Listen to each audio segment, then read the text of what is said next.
everyone. So today we are going to be looking at some options for the AirPods. The first one is the JBL Harman, and oops, this is upside down.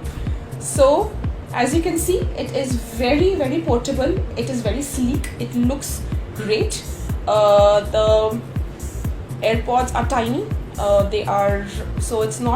They're not big. They don't look bulky. They don't look odd. It's very sleek and very stylish. And the OnePlus Pods Pro, equally sleek, equally stylish. They are a little bigger than the JBL ones.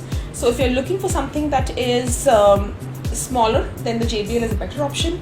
If you are okay with the sizing and the look and the feel of this, these are just as good.